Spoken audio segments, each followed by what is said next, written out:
Selamat siang, teman-teman semua dan Bu Ida. Perkenalkan, nama saya Gavriel Samuel Sindarmanurung dengan NPM 19063 54122.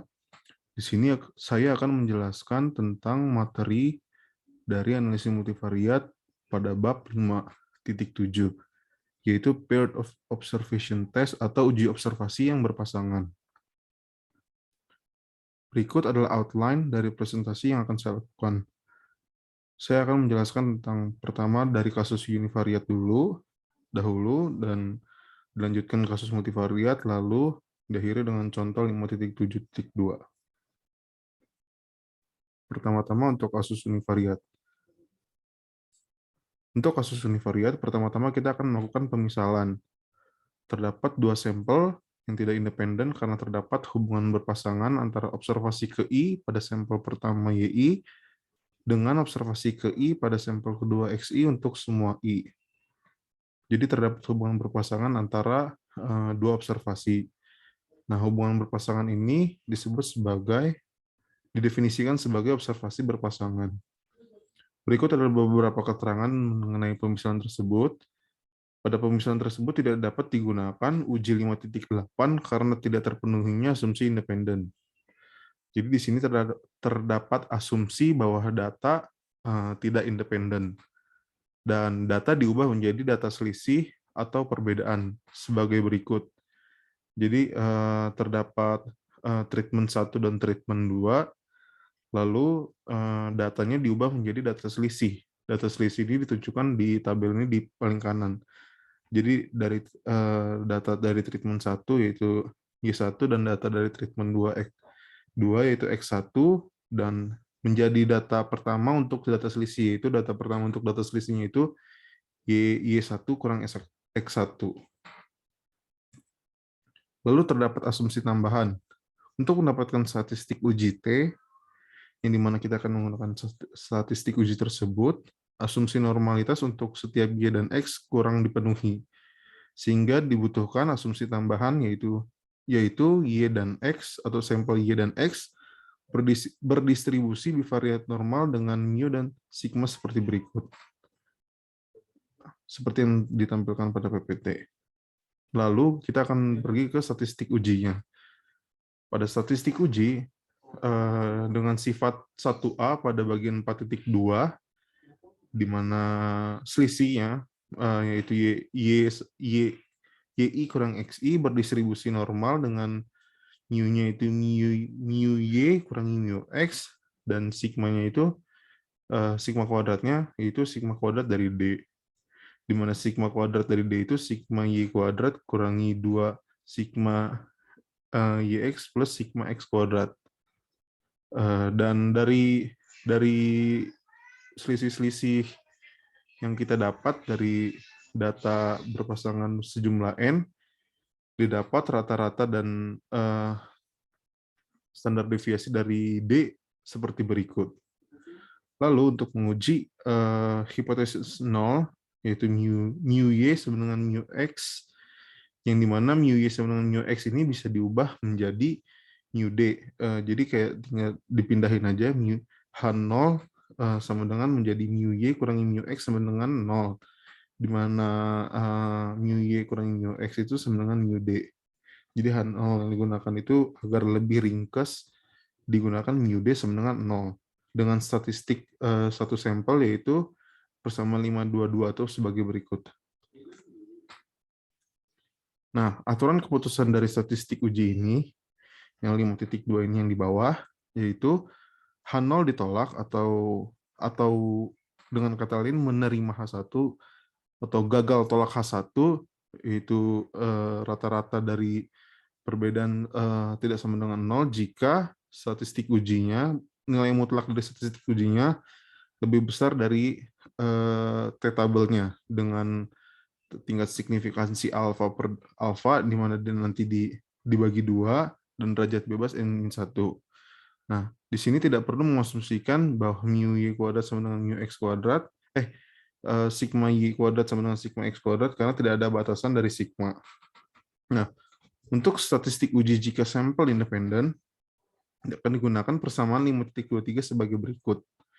Nah, persamaan ini didapat dari modifikasi persamaan 5.8 yang mengabaikan rata-rata asli dari nilai T. Nah, selanjutnya untuk kasus multivariat, digunakan pemisahan yang sama, tetapi setiap observasi memiliki P variabel. Pada kasus ini akan dibahas 2 variabel pada setiap unit sampling. Jadi untuk setiap unit sampling dari Y dan X, jadi untuk satu anggota sampel dari Y itu akan memiliki 2 variabel. Seperti itu. Dan didefinisikan sebagai observasi berpasangan dengan P variabel sebagai berikut. Jadi di mana untuk sampel pertama, sampel Y, anggota sampelnya itu berupa vektor-vektor, yang dimana setiap vektornya nanti akan diberikan definisi apa saja anggota dari vektor tersebut. Nanti akan dijelaskan untuk di contoh. Dan untuk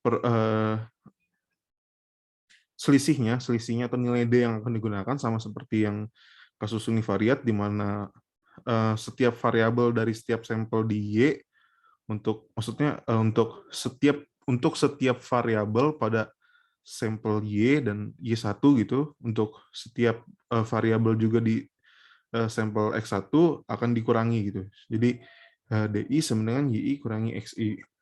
Nah, untuk asumsinya karena akan diasumsikan bahwa Y dan X berkolerasi, dan juga untuk uji ini akan diasumsikan juga bahwa Y dan X memiliki distribusi normal multivariat atau seperti yang didefinisikan sebagai pada persamaan pada equation berikut. Nah, untuk statistik ujinya, untuk menguji hipotesis H0 dengan mu D sama dengan 0. Nah, di sini sama seperti kasus univariat tadi, mu Y sama dengan mu X, jadi kayak dipindahin. Di sini terdapat penjelasan mu D sama dengan ekspektasi dari Y kurang X atau mu Y kurangi mu X. Di situ terdapat pembuktian dari mu D yang mewakili mu Y kurangi mu X, maka berikut adalah nilai dari D bar dan didapat statistik uji seperti berikut. D bar dan standar deviasi dari D. Lalu ketika didapat nilainya, dimasukin ke dalam persamaan 5.24 atau statistik uji T kuadrat seperti berikut. Nah, untuk aturan keputusan dan aturan sampel akan ditolak H0 jika T kuadrat lebih besar dari T kuadrat P dengan derajat bebasnya. T kuadrat hitung akan diulang. Aturan keputusan dari uji ini adalah tolak H0 jika T kuadrat uji lebih besar dari T kuadrat tabel, atau T kuadrat tabel yang didapat dari derajat bebas P dan N-1. Karena asumsi sigma Y dan sigma XX tidak diperlukan untuk 5.24, uji ini bisa digunakan untuk sampel independen di mana sigma 1 tidak sama dengan sigma 2, asalkan jumlah N1 sama dengan N2 sama. Nah, berikut fungsi diskriminan. Nah, sesuai analogi dengan persamaan 5.14, fungsi diskriminan untuk data observasi berpasangan yaitu A sama dengan fungsi inverse dari standar deviasinya dikali dengan D bar. Nah, untuk pengujian parsial atau pengujian pada variabel individu akan digunakan rumus sebagai berikut. Dan untuk daerah kritisnya itu antara T alfa per 2P dengan derajat bebas N1 atau T alfa per 2 dengan derajat bebas N1 juga. Nah, untuk daerah kritis itu bergantung apakah uji T kuadrat yang pada persamaan 5.24 ini digunakan dulu atau enggak. Jadi pengujian parsial ini kalau digunakan persamaan, maksudnya untuk Jika uji 5.24 dilakukan terlebih dahulu ataupun tidak dilakukan terlebih dahulu akan membedakan daerah kritis dari pengujian parsial tersebut. Nah, untuk contoh soal yang lebih jelas akan dijelaskan pada contoh soal berikut. Di mana di sini saya akan menjelaskan pertama kondisinya terlebih dahulu untuk membandingkan dua tipe coating dari pelindung korosi 15 buah pipa di coat dengan masing-masing coating. Kramer dan Jensen 1969B. Dua pipa dengan coating berbeda dikubur dengan ukuran kedua pipa yang sama pada 15 tempat yang berbeda. Nah, di sini yang saya jelaskan pada awal, di mana kasus multivariat itu menjelaskan bahwa pada anggota sampel terdiri dari dua variabel. Di sini akan dijelaskan dua variabel atau bisa juga P variabel. Di sini akan dijelaskan dua variabel. Korosi pada coating pertama dihitung menggunakan dua variabel. Begitu juga untuk sampel yang X juga nanti. Untuk variabel pertama itu variabel kedalaman maksimum parit dalam ribuan inci, dan variabel kedua yaitu jumlah parit. Berikut data-datanya bisa dilihat. Jadi ada kedalaman dan jumlah untuk coating 1 dan coating 2. Untuk nilai 22 ini didapat dari 73 dikurangi 51 menjadi 22, dan 31 dikurangi 35 menjadi minus 4.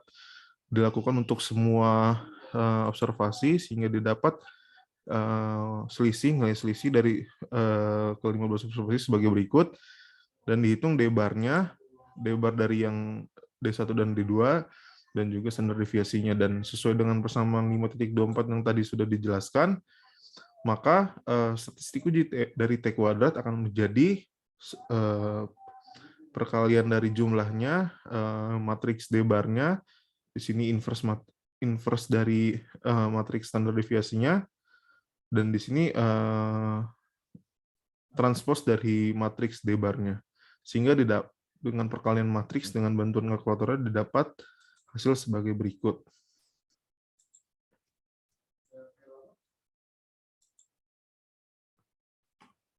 Nah, untuk penarikan keputusannya, hipotesis 0 ditolak, yaitu mu D sama dengan 0, oleh karena statistik uji T kuadrat hitungnya 10,819 lebih besar dari T kuadrat tabel yang didapat dengan alfa sama dengan 0,05 dan derajat bebas 2 dan 14. Sehingga dengan T kuadrat tabel 8,197 yang lebih kecil dari 10,819. Oleh karena H0 ditolak, maka kesimpulan yang bisa didapatkan adalah kedua coating memiliki efek yang berbeda terhadap korosi.